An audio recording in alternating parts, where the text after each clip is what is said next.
just read that the Somalian referee has been denied entry. Every few hours,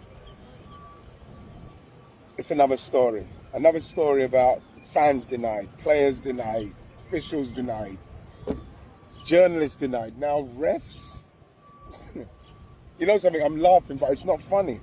It's actually not funny. Something has to be said. It's expensive tickets, the most expensive tickets ever. Expensive accommodation, transport through the roof. It has to be said. You know, is this how the hosts behave, really, for the greatest game, the greatest tournament in the world? Is this how the hosts behave? Are we not hearing more? Are we seeing how Qatar got dragged? Are we not hearing more? Is this the spirit of football? Really? You know who I feel for? I feel for the American fans who are desperate for this. American soccer fans who are desperate for this. How embarrassed they must be. How embarrassing for them this must be. This is, you know what? This is the World Cup. This is a World Cup of chaos. Whoever wins this World Cup is going to have to go through some serious chaos to get this done. I hope we can do it.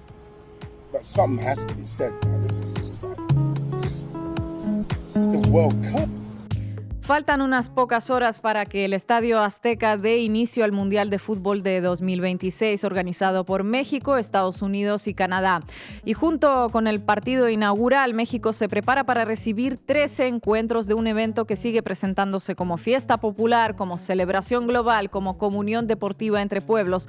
Todo muy bonito, todo muy emocionante, todo muy lleno de anuncios, camisetas, himnos y spots institucionales. Pero la verdad es que este Mundial llega con una pelota demasiado manchada y no hay suficiente jabón para lavarla. Qué tristeza sentiría el Diego que acuñó la mítica frase de la pelota no se mancha viendo todo esto. Porque aunque el fútbol insista una y otra vez en presentarse como un territorio supuestamente ajeno a la política, cuesta bastante sostener esa fantasía cuando la FIFA ha dedicado buena parte del año a ensalzar a Donald Trump hasta el punto de entregarle el Premio de la Paz en diciembre de 2025. Sí, la FIFA, esa organización siempre tan preocupada por los valores universales, la fraternidad entre los pueblos y, por supuesto, las cuentas bancarias perfectamente saludables. Así que partamos de ahí. Tenemos un mundial cuyo principal anfitrión es un presidente que agrede al mundo just because, que perpetúa un genocidio en Oriente Medio, que bombardea a Irán, que amenaza a América Latina y que manda a matones armados hasta los dientes a cazar migrantes o a gente que simplemente parece migrante. Y todo esto mientras el aparato futbolístico global nos pide que miremos hacia otro lado, que cantemos, que compremos, que celebremos, que disfrutemos la fiesta. Pero la fiesta todavía no empezó y ya empezaron los avisos. Nos enteramos de que agentes migratorios estadounidenses interrogaron durante 11 horas en una celda del aeropuerto de Miami al árbitro somalí Omar Abdulkadir Artan, considerado uno de los 3 mejores de África, antes de enviarlo de vuelta a Estambul. También vimos los protocolos de seguridad aplicados a las selecciones de Senegal y Uzbekistán, tratadas más como amenaza potencial que como delegaciones deportivas. Supimos que al delantero iraquí Aymen Hussein casi no le permiten ingresar y casi lo deportan. Luego de varias horas sí que entró en el territorio de Estados Unidos. Supimos también que la selección de Irán, que tiene partidos programados en territorio estadounidense, tendrá que pernoctar y entrenar en Tijuana, cruzar hacia Estados Unidos para jugar y volver después de hacerlo, porque la política exterior y migratoria del anfitrión convirtió la logística deportiva en una especie de operación fronteriza permanente. Se ve que no les basta con bombardear su país, también tienen que humillarlos, haciéndoles dormir en un país distinto de donde juegan y también expulsando a gran parte de su delegación. El nivel de odio manejado por esta administración parece incompatible con la organización de unos Juegos Internacionales mínimamente fraternales. Y entonces la pregunta se impone solita. ¿Qué clase de mundial es este? ¿Un mundial de fútbol o un mundial bajo régimen de excepción migratoria? ¿Una fiesta global o una vitrina del nuevo orden trumpista? ¿Habrá agentes de ICE con porras a la salida de los estadios, revisando pieles, acentos, pasaportes y apellidos? ¿Habrá aficionados sospechosos de ser deportables por celebrar demasiado o por hablar español, por venir del sur, por tener cara de quienes el poder estadounidense decidió convertir enemigo interno. El próximo paso será transferir hinchas al Secot para que la fiesta sea todavía más segura. Claro, nos dirán que no mezclemos fútbol y política, no politicen el deporte, por favor, nos dirán.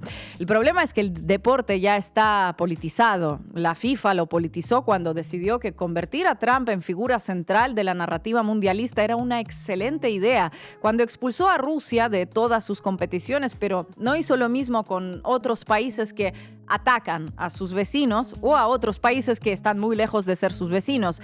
Cuando cambió en el último momento de sede un mundial sub-20 porque el anfitrión mostró una postura pro-Palestina. Estados Unidos también lo politizó cuando colocó sus políticas migratorias por encima del carácter universal del torneo. Los patrocinadores lo politizaron cuando aceptaron envolver en publicidad una estructura de violencia pretendiendo que millones de personas miremos el espectáculo sin preguntarnos qué hay detrás del mismo más allá de las bambalinas. Mañana empieza el Mundial y sí, rodará la pelota, habrá goles, cánticos, banderas, emoción y probablemente momentos hermosos. Pero también habrá una pregunta flotando sobre cada estadio. ¿Podemos hablar de fiesta cuando la pelota está tan manchada?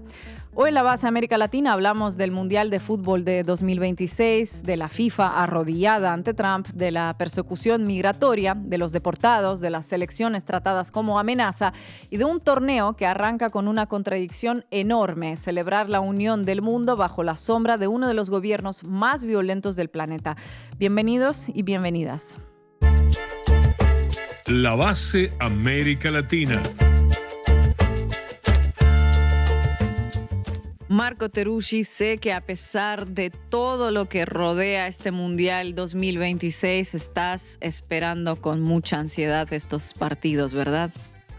Bueno, no vamos a dejar que Infantino y Donald Trump nos roben nuestra pasión, pero vamos a analizar punto por punto qué está pasando con este Mundial, que la verdad se lo hicieron a medida para el presidente de los Estados Unidos y es bastante vergonzoso. Estefanía Veloz, como mexicana, ¿cómo se siente ser anfitriona de un evento tan importante? Dicen que el más importante en el mundo del deporte.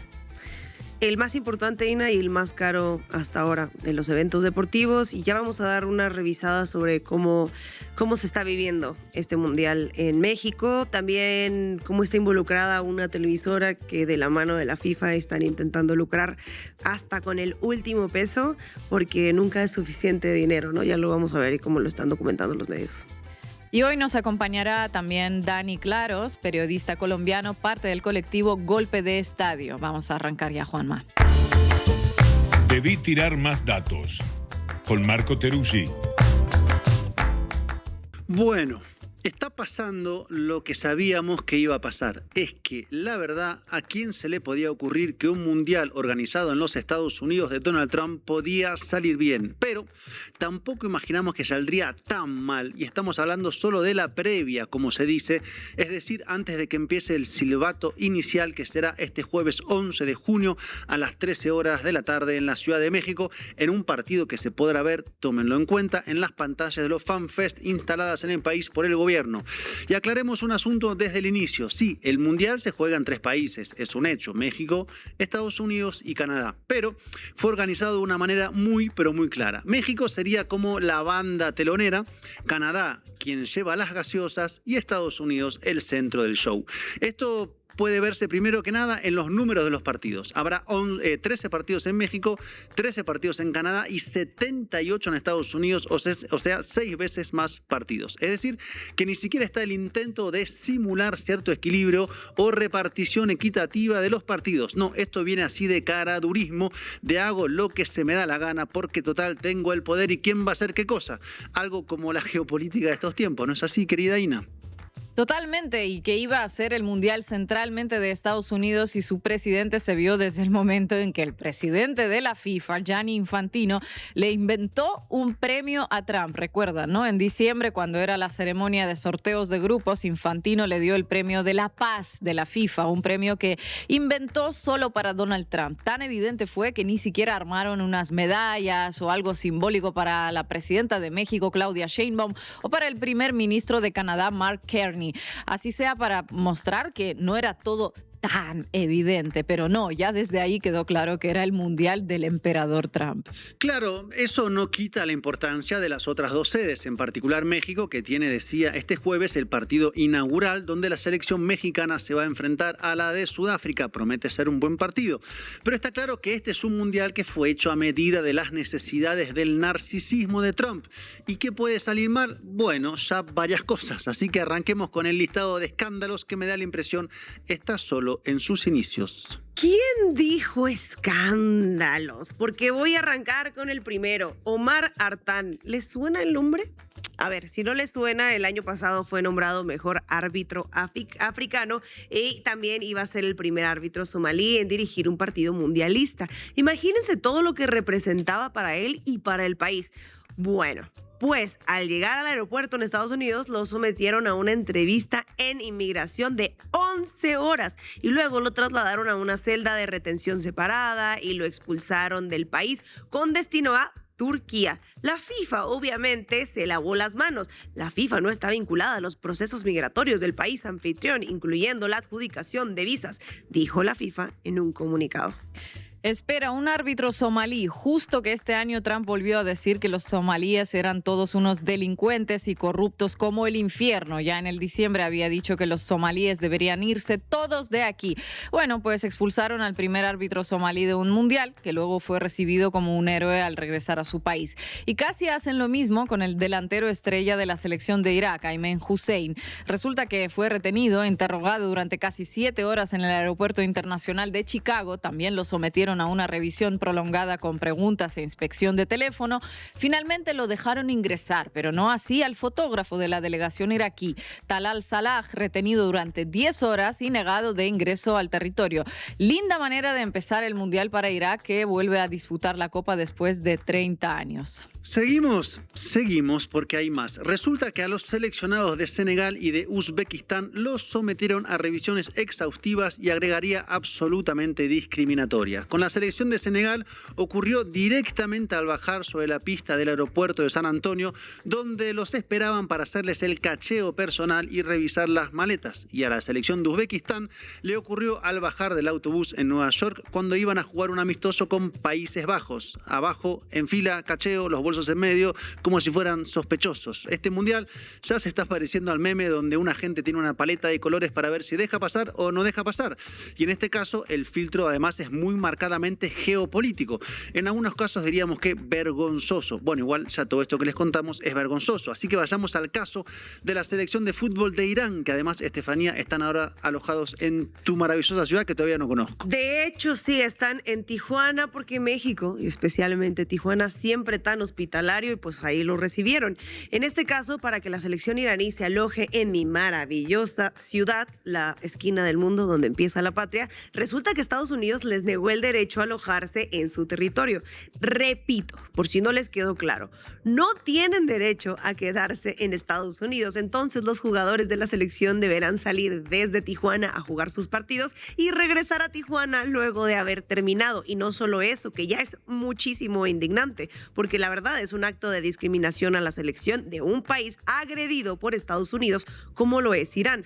Además de esto, la Federación de Irán de Fútbol denuncia que la FIFA le revocó las entradas que les correspondían siendo federación. Un dato para quien no sepa, según las normas de la FIFA y del torneo, cada federación recibe el 8% de las entradas para partidos de la Copa del Mundo en los que participa su selección. Y ahora Irán denuncia que le quitaron esas entradas que le corresponden. Abro comillas, este hecho plantea serias dudas sobre la injerencia de consideraciones políticas y no deportivas en la organización del mayor evento futbolístico del mundo, dijeron en el comunicado. Bueno, no hay muchas dudas de que la decisión responde a cuestiones geopolíticas y en este caso a impedir que haya hasta hinchas iraníes en las tribunas. Y acá podríamos pasar, hablando de hinchas, a otro de los temas polémicos del Mundial, el precio de las entradas para ver a las selecciones en las canchas, precios que, aclaro, desde el inicio los pone la FIFA. En algunos lugares, como Miami, las entradas oscilan entre $1.230 y casi $2.000 para los partidos más demandados. Se trata de una de las sedes más caras, la de Miami, en un Mundial donde los precios van subiendo hasta alcanzar cifras inéditas para la final. Inéditas es la forma diplomática de decir escandalosas o vergonzosas. Vamos a ponerlo comparativamente. En 1994, el anterior mundial organizado en Estados Unidos, las entradas para la final estaban en $475. Y me refiero a las entradas de las más caras. ¿Saben cuántos van a estar para ir al MetLife Stadium de New Jersey el 19 de julio cuando se juegue la final? Más de $10,000. Y no es todo. Las entradas más costosas para la final van a estar en $33,000. ¿Saben cuánto estaba la entrada más cara en el último mundial? En Qatar, $1,600. Ir a ver un partido de fútbol ya no es un asunto de clases medias altas, sino ya directamente de ultra ricos. ¿Y qué dice la FIFA a todo esto, Marco? Qué bueno que deben aplicar precios de mercado y que como en Estados Unidos es legal la reventa, entonces es mejor venderlos directamente caros. Lo dijo el propio Infantino, que ya se pueden imaginar que lo último que le interesa es el fútbol y quienes somos apasionados por el deporte. Entonces sumen los precios de las entradas a la cancha, más las dificultades para muchos de obtener visas para entrar a Estados Unidos, más exactamente para los hinchas de una cuarta parte de los países participantes en el Mundial, según investigó la BBC. Entre los más discriminados para las visas están los ciudadanos de Haití, de Senegal, de Costa de Marfil, de Somalia y de Irán, obviamente. Lindo panorama hasta ahora, ¿no, Estefanía? Bueno, Marco, y todo así en este mundial. Puro negocio, pues para llenarse de dinero. Pongamos otro ejemplo. La FIFA no quería permitir que los aficionados pudieran entrar con botellas vacías a los estadios para poder rellenarlas dentro. No. Tienen que comprar todo, hasta las botellas de agua, porque, oh, casualidad, la FIFA se queda con gran parte de los ingresos de los puestos de comida y bebida. Y si algo van a vender es agua en medio de esta ola de calor. Al final, luego de quejas de varios alcaldes como Zohran Mamdani en Nueva York o Bolivia Show de Toronto, la FIFA permitirá que se acceda con botellas de agua de plástico blando y desechable de hasta 590 mililitros. Bueno, está bien, lo que sea ya. No vaya Podría ser peor. Podría ser peor. Ahora bien, todo esto tiene varias razones y todas se relacionan con el negocio, la plata. No solo las entradas de lujo y el cobro hasta de las botellitas de agua, sino del lugar que la FIFA le quiere dar a los Estados Unidos en el mundo del fútbol. Porque Estados Unidos son 350 millones de personas en un país sin cultura de fútbol o de soccer, de hecho, como le dicen. Si las entradas a la final del 94 era, como decía Ina, baratas, era, entre otras cosas, porque a nadie en Estados Unidos, país del fútbol americano, del básquet y del béisbol, le interesaba demasiado este asunto. Y si el fútbol creció en estos años allá, si los estadios empiezan a llenarse, es en gran parte gracias a los latinoamericanos que somos fanáticamente hinchas desde México hasta Argentina. Pero vean que ya desde el 94 existía el plan de convertir a Estados Unidos en un mercado futbolero. Por eso mismo se hizo el Mundial ahí ese año. Y por eso se creó en el 93 la Liga Mayor de Soccer, la Liga de Fútbol de Estados Unidos, que empezó su primera temporada en el 96. Esa liga donde ahora juega Messi en el Miami Football Club, una liga que es muy mala, mi apreciación como hincha, pero tiene cada vez más plata y busca instalarse como liga profesional con cierto prestigio, comprada a punta de dólares. Entonces, todo tiene que ver con todo y este mundial es el resultado de un largo proceso que viene desde hace al menos 30 años, cuando Estados Unidos quiso que el mundial de 1986 fuera hecho en su país. Por fortuna no pasó y se hizo en México, para felicidad de los argentinos que salieron campeones con Maradona a la cabeza. ¿Y saben quién estaba moviendo hilos para que el mundial del 86 fuera en Estados Unidos? Henry Kissinger, sí, el que había sido secretario de Estado de los Estados Unidos, uno de los principales arquitectos de la geopolítica estadounidense. Bueno, Kissinger fue quien anunció en 1982 que quería el Mundial en Estados Unidos. Y si Kissinger lo quería, era porque sabía la importancia que iba a tener.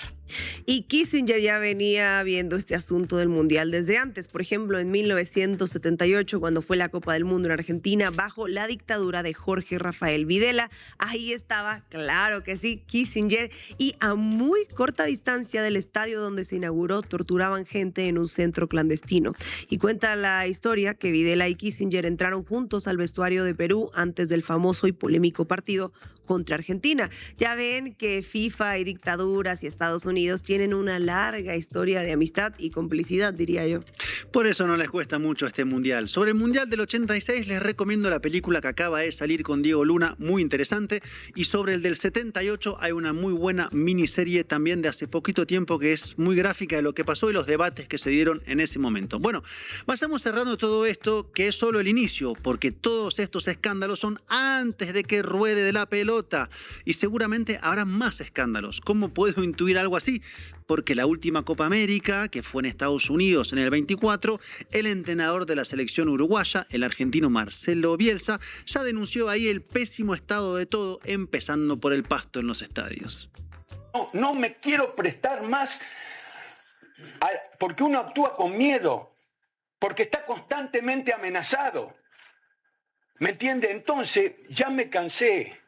Todo este desborde tiene que ver con lo que uno va acumulando de cosas y cosas y cosas injustas y señalar a los árbitros y decir que las canchas están perfectas y todas las mentiras que han dicho acá y hacer conferencia de prensa para decir no, las canchas están perfectas y vos ves que las uniones no justifican, no, los campos de entrenamiento están perfectos y Bolivia no entrenó y yo tengo todas las fotos que justifican que son todas mentiras. Esto es una plaga de mentirosos. Y nosotros hablamos, y ya dije todo lo que me prometí no decir. Y nosotros hablamos diciendo, no, porque esto es una amenaza, ya van a ver. Scaloni habló una vez, se atrevió a decir que las uniones, si usted ve aparte de esto, son todos errores sabidos. Los norteamericanos no te dicen te doy una cancha perfecta, te dicen te doy una cancha instalada hace 3 días atrás, o X cantidad de días, y las uniones no cierran. Y las uniones no cierran. Y bueno, ese es el tema de hacer un mundial en un país donde no les interesa en lo más mínimo el fútbol. Así que ya están prevenidos. Esperemos, claro, que todo esto vaya bien, no pase nada de todo esto, por el fútbol sobre todo. Y acá voy a hablar como hincha, si me permiten, una pasión de millones de personas en todo el mundo.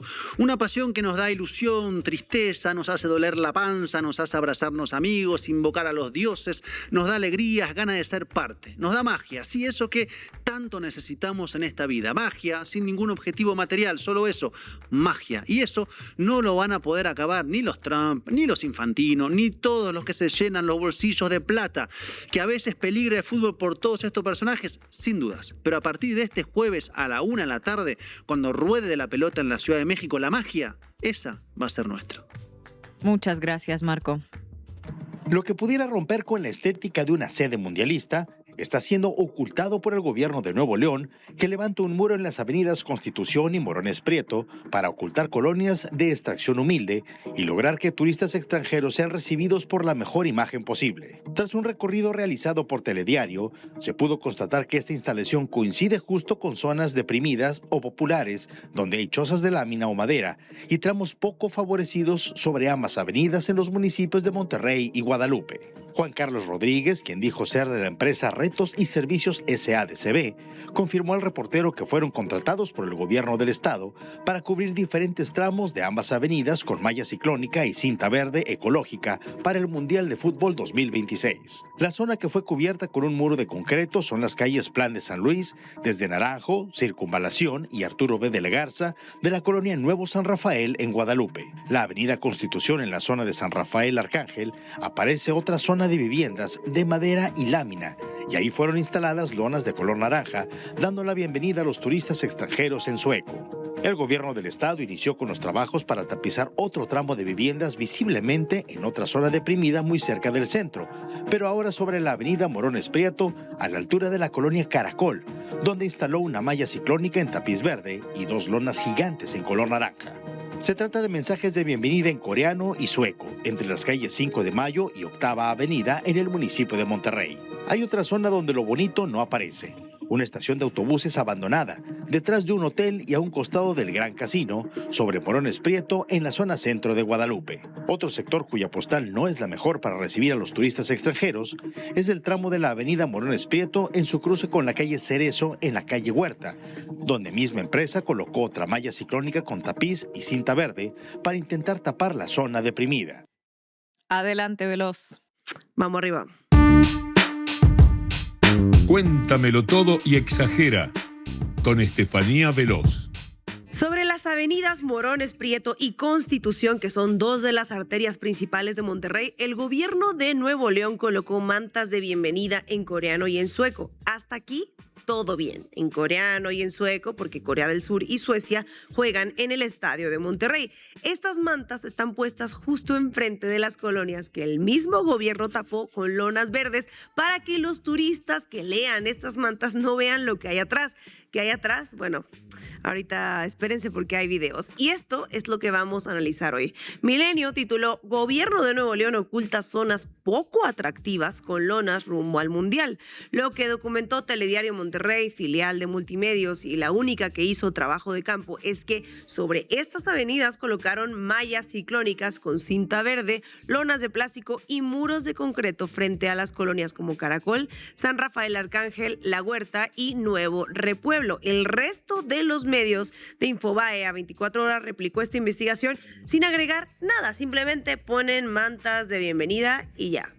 El único testimonio a pie de calle que aparece en todas esas notas es el de un trabajador que portaba el logo de Exeo Services, pero dijo ser de la empresa Retos y Servicios S.A. de CB, y que declaró casi de pasada: no sé si sea por el Mundial, aunque yo creo que es por el Mundial para que se vea bien. Nadie le preguntó al gobierno de Samuel García con cuál de las dos empresas se firmó el contrato. Nadie publicó cuánto costó, nadie entrevistó a los vecinos de esas colonias.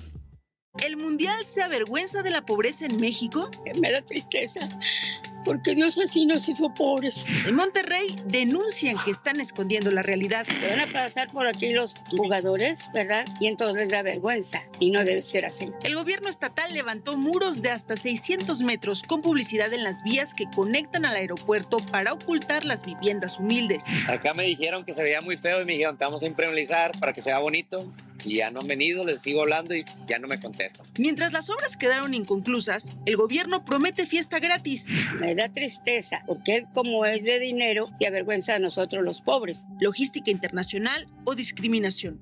Opina abajo.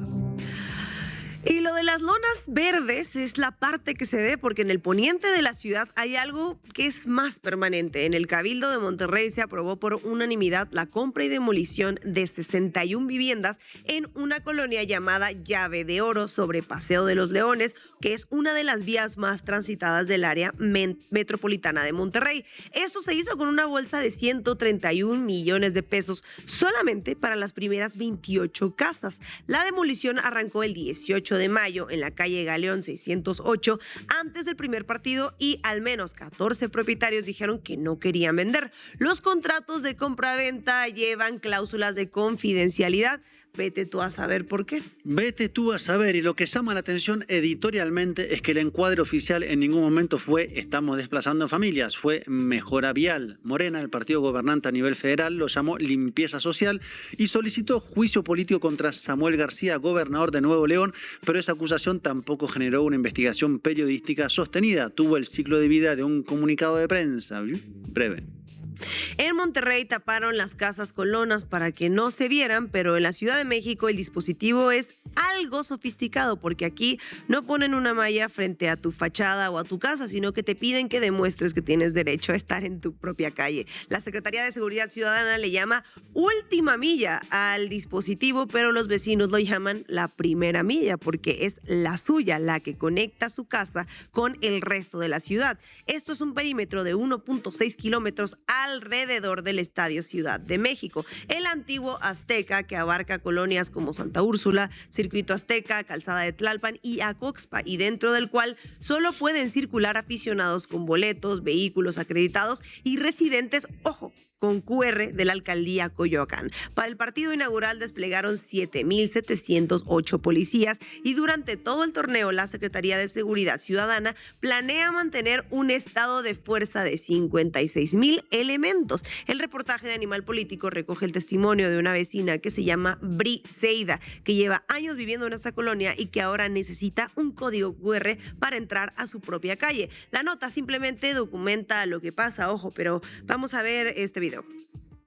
Vienen camiones poniendo vallas metálicas, toda la calzada de Tlalpan.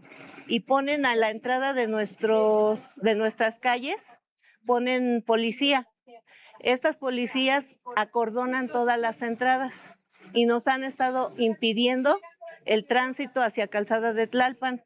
Y su respuesta de ellos es que no salgamos los vecinos, que si no queremos problemas, que mejor no salgamos. No nos dejan salir, somos comerciantes y vendemos nieve del diario. Ese día se pusieron aquí abajo, no nos dejaron salir, ni los policías, nadie del pueblo, ni nadie del gobierno nos dejan salir. Y solamente quienes tengan un boleto en la mano, un código QR, van a poder acceder a hacer uso de estos espacios públicos. Y entonces el espacio público se vuelve un espacio elitizado, porque como bien sabemos, no todas las personas, solamente unas pocas pueden acceder a adquirir alguno de estos boletos. Y ayer esta distancia se volvió ya hasta jurídica, porque ocurrió algo que concreta mejor que cualquier cosa lo que este mundial significa institucionalmente para México. El 9 de junio del 2026, el juez Osvaldo López Arellano, titular del Juzgado Primero del Distrito en Materia Civil de la Ciudad de México, resolvió el expediente, ojo aquí, 730-2026, por si quieren ir a buscarlo. Lo que estaba en juego era si los dueños de los palcos del Estadio Ciudad de México, agrupados en la Asociación Mexicana de Titulares de Palco y Plateas, o sea, gente con dinero, y encabezados por el exfutbolista Manuel Negrete y empresario Roberto Ruano, podrían entrar al estadio con sus propios alimentos, bebidas y vehículos, tal como establecen sus contratos, y algunos están firmados desde 1966. La FIFA dijo que no, que es su estadio y que rigen sus reglas de sede limpia y monopolio de consumo. Y el juez le dio la razón a Oyamani, el filial del Grupo Televisa que opera el recinto, argumentando que mantener las medidas cautelares que protegían a los palcohabientes afectaría el interés público. Aristegui Noticias tituló Victoria para las leyes de FIFA, no para la ley mexicana, sino para las leyes de la FIFA. Y Roberto Ruano, uno de los propietarios de palcos que había iniciado el amparo, se presentó ese mismo día en el estadio con sus alimentos para comprobar qué pasaba. Le cerraron la puerta con el argumento de que el inmueble se rige por reglamentación de la FIFA desde el 13 de mayo. La empresa que ganó ese amparo, Oyamani, pagó una garantía de $1 millón para conseguir esa resolución, y el 15 de junio se resolverá la suspensión definitiva. Pero el dato que ninguna nota sobre este amparo pone en contexto es quién es exactamente ese Oyamani y qué relación tiene su empresa matriz con la FIFA, porque ese dato cambia la lectura completa del asunto.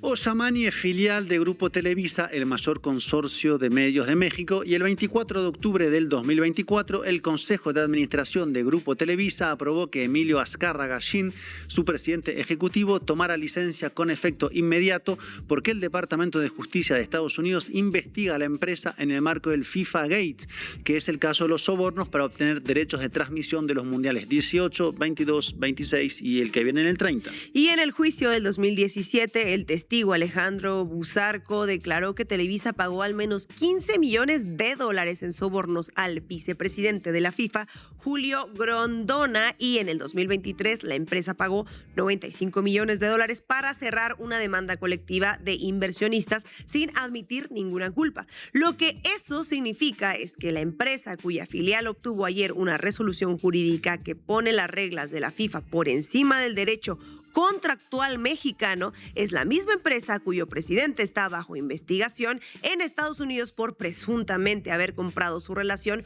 con esa misma FIFA. Y este dato no aparece en ninguna nota sobre el amparo de los palcos, pero ¿qué creen? Debería. Y mientras eso pasa en los juzgados, el 9 de junio el fiscal general de Texas, Ken Paxton, anunció una investigación contra la FIFA por posible violación a la ley de prácticas comerciales engañosas del estado por cambios en las categorías de los asientos vendidos, sumándose a California, Nueva York y Nueva Jersey, que ya habían actuado antes. La FIFA está siendo investigada por sus prácticas comerciales en 4 estados de la Unión Americana el mismo día que en México un juez federal le cede soberanía contractual sobre un inmueble. Para para entender por qué todo esto es posible, hay que hablar de quién administra institucionalmente la relación entre el fútbol mexicano y la FIFA, porque esa persona tiene una historia que los medios deportivos ya casi nunca cuentan. La FMF, la Federación Mexicana de Fútbol, es el organismo privado que rige el fútbol en México, las selecciones nacionales, el arbitraje, la regulación de los torneos, etcétera. No rinde cuentas a la ciudadanía, ojo, y desde diciembre del 2024 la preside como comisionado Mikel Andoni Arriola. ¿Y quién es, ese Arriola antes del fútbol? Fue titular de la COFEPRIS, la Comisión Federal para la Protección contra Riesgos Sanitarios, que es la Autoridad Sanitaria Federal de México, donde la Organización del Poder del Consumidor presentó 11 denuncias ante la Secretaría de la Función Pública, acusándolo a Mikel de conflictos de interés con Coca-Cola en el diseño del etiquetado de alimentos, un proceso que terminó en la Suprema Corte.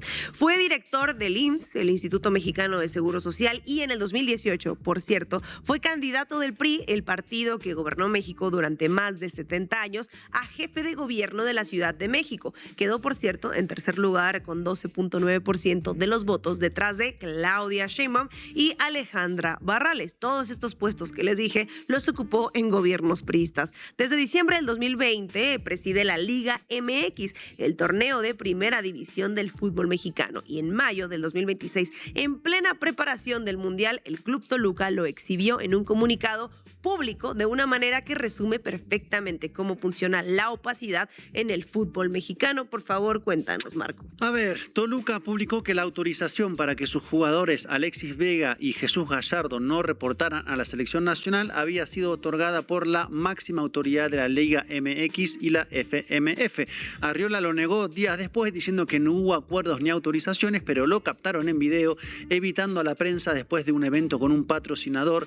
David Faitelson, el periodista deportivo más influyente de México, escribió en X: ¿no sabían Javier Aguirre y Mikel Arriola que el Toluca había pedido el permiso? ¿No lo autorizaron ellos? Por favor, no lastimen nuestra inteligencia.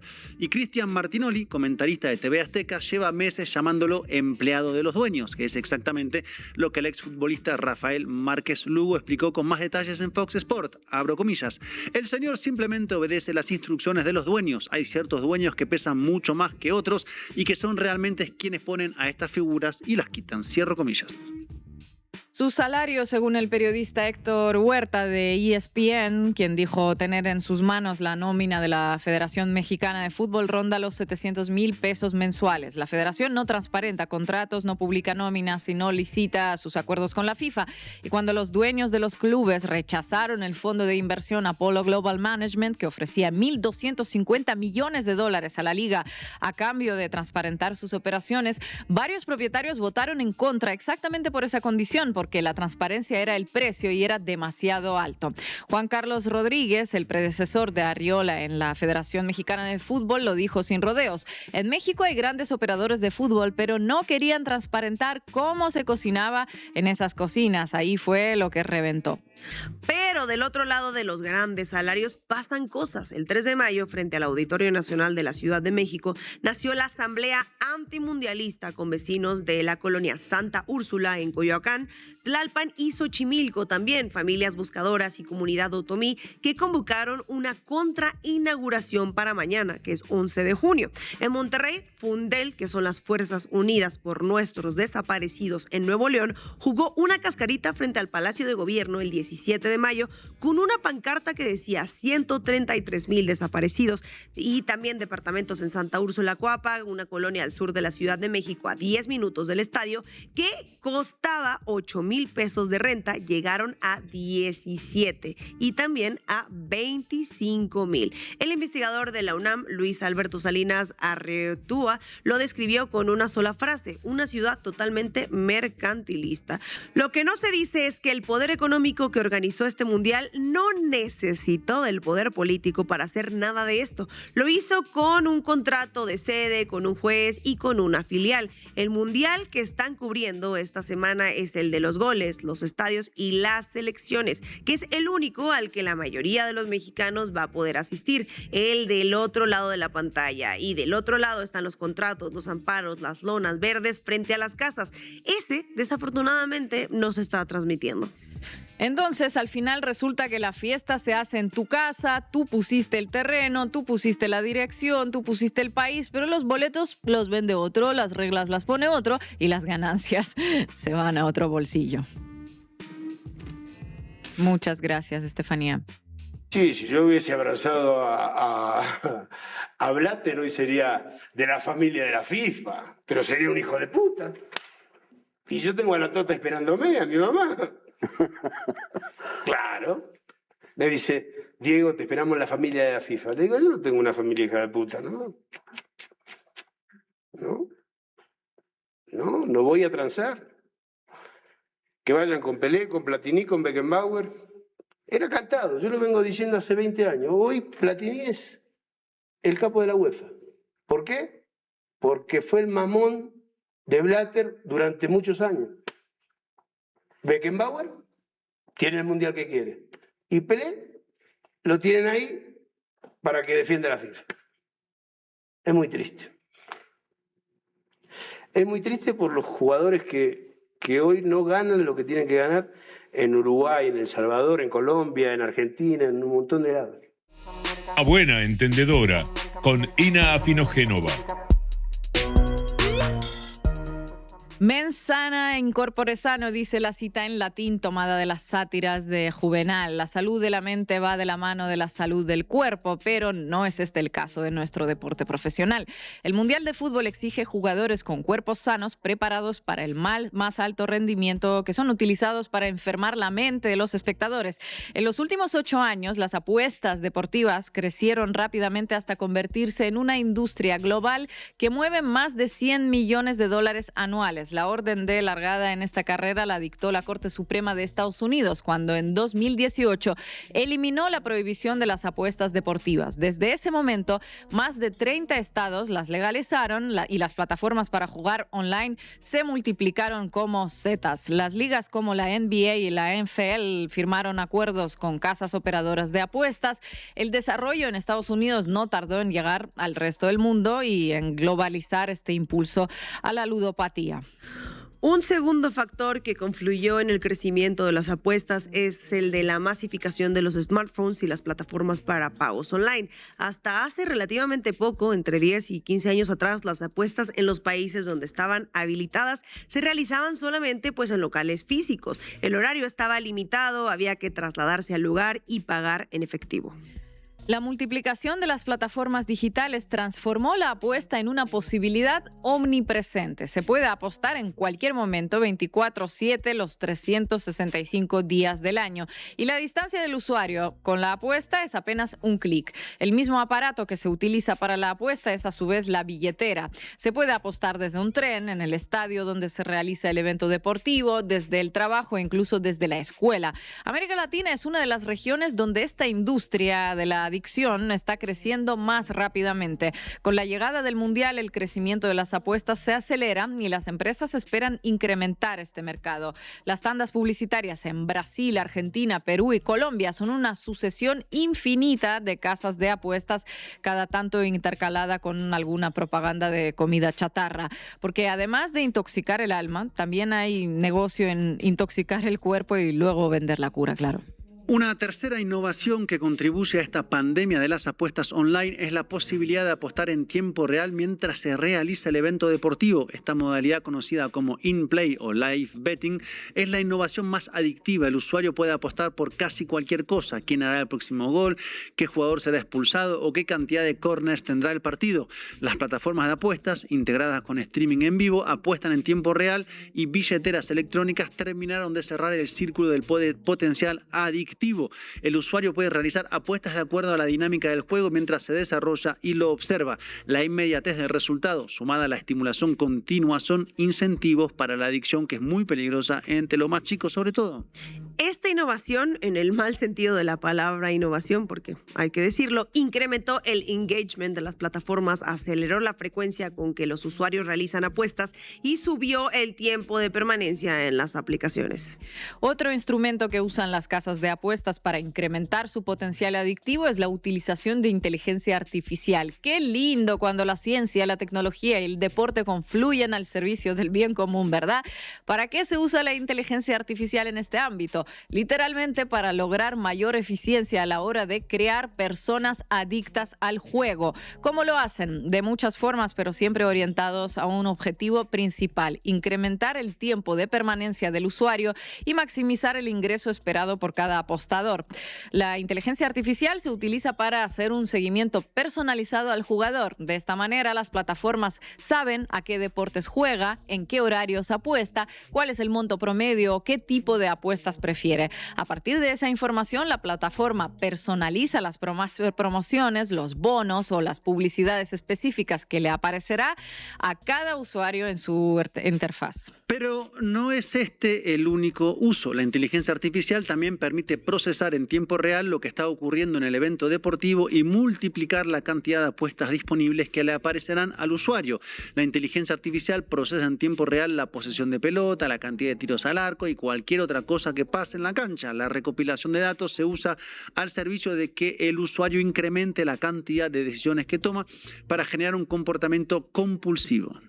Así como la inteligencia artificial escanea el evento deportivo, también el usuario y su comportamiento online son escaneados en tiempo real. Si un jugador disminuye la velocidad de sus apuestas, la plataforma le puede ofrecer bonos o apuestas gratuitas para volver a capturar su atención y evitar que la abandone. En definitiva, todos los usos de la IA en las apuestas deportivas desaguan en un mismo lugar. Es utilizada para diseñar una experiencia que sea lo más adictiva posible. Las plataformas de apuestas online se parecen a un casino que no deja entrar a los apostadores más exitosos. ¿Cómo es esto? Mediante la inteligencia artificial clasifican a los usuarios según la cantidad de apuestas que realizan y cuántas veces ganan. Al detectar aquellos usuarios que ganan más que el promedio, permite desincentivar su participación, reducir los límites apostables para un usuario en particular y evitar que le lleguen promociones. Si seguimos la comparación con un casino físico, también podríamos decir que las plataformas se parecen a uno con la ruleta arreglada. Los modelos estadísticos predictivos le permiten influir en el comportamiento del apostador en tiempo real, como si un croupier nos incentivara a apostar negro cuando hará salir rojo. Las proyecciones estipulan que el mercado de apuestas online se va a triplicar en la próxima década. Europa padece el 44% del mercado global de estas apuestas, lideradas por Reino Unido, pero actualmente América Latina es uno de los mercados que crece más rápidamente. La falta de regulación en muchos países es explotada por las empresas para avanzar sobre sus mercados. Una vez ya instaladas, se hace cuesta arriba regularlas y utiliza su poder de lobby, montañas de dólares y todo lo que puedan hacer para evitar esta regulación. Sumados, Brasil, México, Argentina y Colombia concentran el 60% del mercado de apuestas en el continente. Brasil es el país más afectado. Cada 7 reales que se transfieren a través de la plataforma de pago Pix, la más importante del país, 1 se destina a casas de apuestas. En el caso de Argentina, el dato más alarmante es el grado de penetración que las apuestas online tienen sobre menores de edad. Según un estudio de la Cruz Roja, el 16% de los menores apostó alguna vez y la mayoría fueron ayudados por un adulto. El crecimiento de este mercado está generando que se conformen empresas de gran tamaño a escala mundial. La mayor actualmente es Flutter Entertainment, una compañía de origen europeo que está avanzando sobre el mercado latinoamericano. Una sola empresa como esta tiene decenas de plataformas diferentes como FanDuel, Betair, PokerStars, Skybet y tantísimas otras. Flutter está obligada a presentar balances públicamente porque cotiza en Wall Street y en el último año reportó ingresos por 17.000 millones de dólares. La empresa cuenta con 28.500 empleados en todo el mundo. El lado más oscuro de esta industria de la adicción y la ludopatía, increíblemente legalizada, es su impacto sobre la salud mental. Los estudios permiten establecer correlaciones entre las apuestas, la ansiedad, la depresión e incluso las tasas de suicidios. El Instituto Brasileño de Estudios para Políticas de Salud reveló que la demanda de tratamientos por adicción al juego se duplicó en solo un año durante 2025. La digitalización de nuestra vida cotidiana, sumada a la renovación renuncia de los estados y la cobardía de los políticos para prohibir, no regular, prohibir esta actividad que solo genera daños y ningún beneficio, han permitido que prospere toda esta locura. Jugadores profesionales de altísimo rendimiento que para llegar a ser lo que son han necesitado de buena salud, años de entrenamiento, una disciplina estricta, un cuerpo sano y una dieta rigurosa, son utilizados ahora y ellos se prestan a cambio de cifras millonarias para impulsar un modelo de negocios que necesita crear adictos para maximizar sus ganancias. Queridos jugadores, las apuestas online son un mecanismo inventado por el capital financiero para beneficiar a los fondos de inversión que son propietarios de las plataformas y para vaciar el bolsillo de aquellos que a ustedes les brindan amor. Devolver ese cariño con incentivos para generar adicciones tal vez no sea la mejor forma de honrarlo. Like a World Cup is supposed to be about, like, why you host, why it's so good. It's people coming together, and like for all the obvious issues with Russia that was held in the police state. I mean, it was more welcoming than the USA. And I have to say, one of the great memories I had of Russia, regardless of what happened since, and even they'd already invaded the Crimea by 2018. That shouldn't be forgotten. But I remember walking down Nikolskaya Street in Moscow, and like I must have counted at least kind of 80. Shirts of different national teams, and like that is the good of the World Cup. And it's really interesting. You talk there about your sense of the Russian World Cup. From your experience so far, are you saying that America, the land of the free, the country that represents the free world, feels less free than when you covered Russia? It feels less welcoming. Look, let's see how the tournament actually proceeds. But it's certainly less welcoming to what the World Cup is supposed to be. Because again, these visa issues that have been seen, it is worth stressing, these have never been seen at any modern World Cup.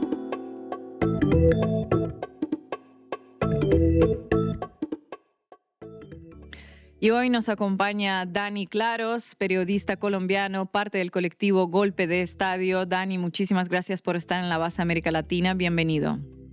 Muchísimas gracias a ustedes por la invitación. Dani, ¿cómo estás viviendo estas horas previas al inicio del Mundial? Estuvimos ahora repasando estas informaciones sobre la hospitalidad estadounidense y es muy difícil no mezclar el fútbol con la política en esta ocasión. No sé cómo lo ves tú. Bueno, yo creo que no solamente en esta ocasión, el fútbol siempre tiene que estar mezclado con la política. Yo creo que desde arriba lo saben muy bien, es decir, desde las dirigencias el fútbol siempre ha estado mezclado con la política, siempre lo han instrumentalizado a su favor. Entonces yo creo que ahorita es donde más tenemos que hacer presencia, sobre todo desde los lugares críticos en los que podemos pues dar como esa disputa sobre cómo se instrumentaliza el fútbol. En cuanto a las horas previas, pues hemos visto cosas complicadas, ¿no? Muy difíciles. Nosotros en Colombia, por ejemplo, pues tenemos todo esto de las elecciones, ¿no? Donde uno de los candidatos que está relacionado con movimientos antiderechos, con todo el tema de la persecución a las minorías y bueno, muchos temas lamentables sobre derechos humanos, se apropió de la camiseta de la selección para que sus votantes fueran a las urnas, ¿no?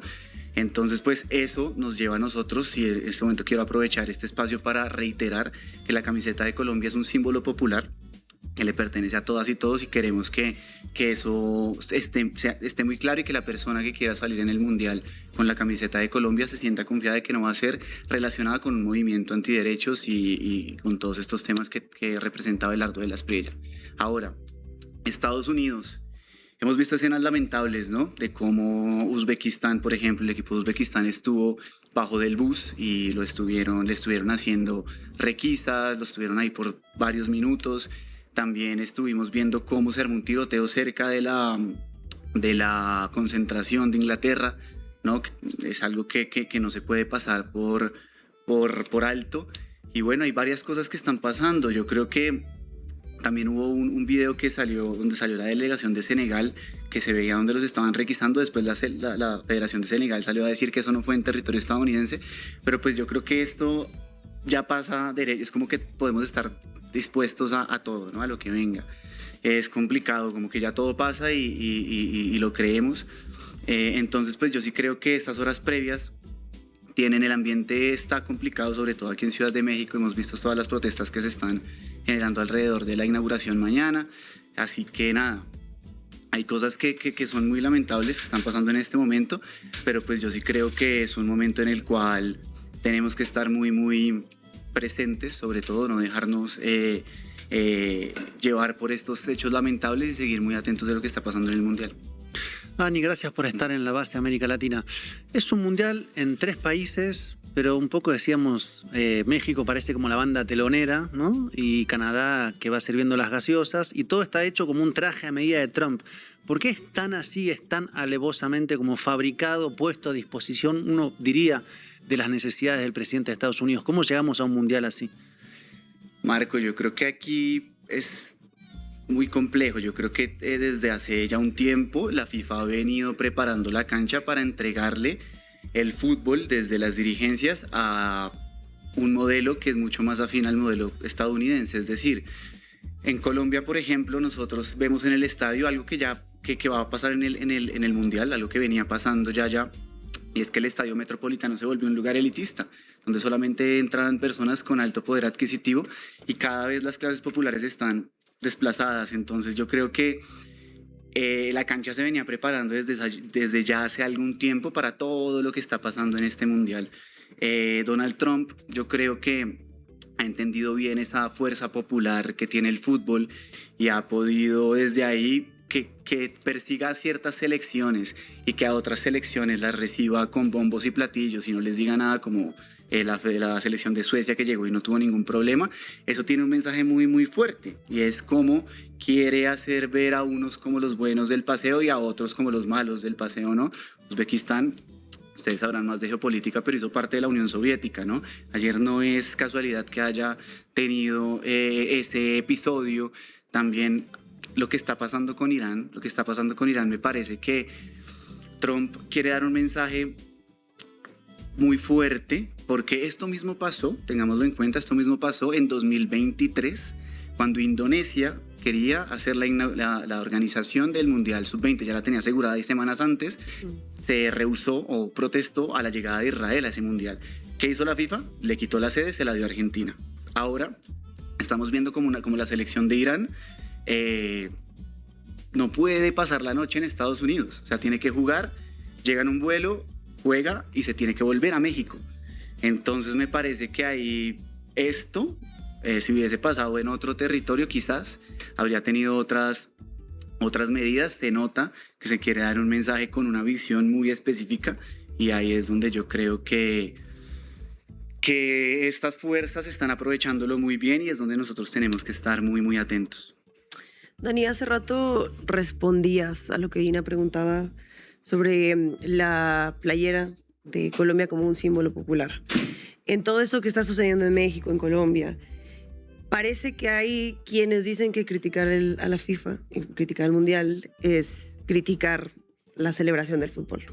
¿Se puede criticar a la FIFA y disfrutar el Mundial o no? Aquí yo creo que nada le gustaría más a figuras como Infantino y Trump que las voces críticas se alejen de este espacio. Creo que no estén, que no pongamos estos temas sobre la mesa. Entonces yo creo que está bien el compartir el espacio colectivo del fútbol. También es un territorio en disputa, es decir, así como la camiseta, lo que está pasando en Colombia es un territorio en disputa. No podemos dejar simplemente que porque estas fuerzas se hayan adueñado del fútbol, decir, bueno, ya no voy a ver el partido, ya no me voy a reunir con mis amigos, sabiendo lo que eso lo hacían mis papás, lo hacían mis abuelos.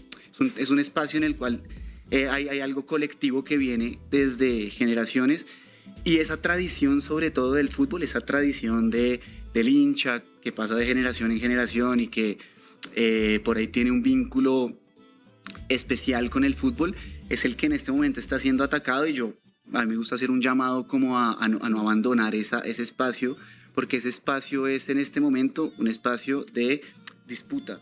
Ahí es donde tenemos que estar, hacer presencia y, claro, no dejar también esos lugares del disfrute que nos han acompañado durante generaciones, ¿no? Reunirnos con los amigos, quizás en el estadio ya es un lugar que está captado por estas fuerzas pues es muy, muy costoso ir, pero buscar otros escenarios donde quizás no haya una transacción. También nos acostumbramos mucho a que el fútbol sea transaccional, no pagar por ver.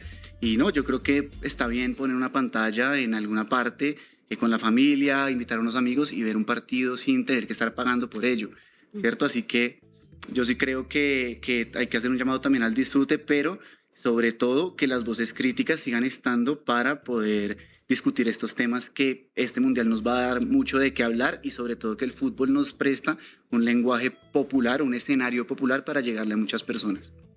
Te hago la última. Vamos al fútbol ya directamente. Decime 4 posibles semifinalistas, finalistas y un posible campeón del mundo según lo que venís viendo. 4 posibles semifinalistas. Anótame ahí a Colombia. Voy con Brasil. Me gustaría ver a la Lamine Yamal ahí peleando, entonces anótame a España. Y por último, vamos con una sorpresa. ¿Van 2 latinoamericanos o un europeo? Sí. Vamos con una sorpresa. Yo pienso que Marruecos se puede volver a meter a semifinales. Y aquí ya voy a dejar un poco de lado mi lado objetivo y voy a entrar con el corazón. Yo quiero que Colombia esta vez juegue su primera final del Mundial. Entonces pondría a Colombia adentro y si no gana Colombia, me gustaría que lo gane Brasil. Entonces esa para mí sería la final de este Mundial. Esperemos que así sea. Veremos. Gracias. Ajá. Y México nada, ¿no? Dani, muchísimas gracias por tu análisis. Te mandamos un abrazo. Muchas gracias, Ina. A ustedes por la invitación. Y llegamos al final del programa. Mañana, día de la inauguración, no habrá emisión de la base. Supongo que muchos estarán en el Zócalo. Que aprovechen estos días, que descansen, que intenten disfrutar y que vean también los programas de la base que sacamos estos días. Que se suscriban, como siempre, a nuestras redes sociales, La Base América Latina, en Instagram, en Facebook, en YouTube, en X también. No, en X no, en Instagram sí, y en TikTok. Y también les animo a que se hagan socias y socios de Canal Red, que es sumamente importante para nosotros. Lo pueden hacer escaneando este QR que les dejamos en pantalla. Y en caso de que prefieran escucharnos, pueden escanear este otro QR e ir directamente a nuestra playlist en Spotify. Y nos vamos a ver aquí el lunes. Hasta pronto.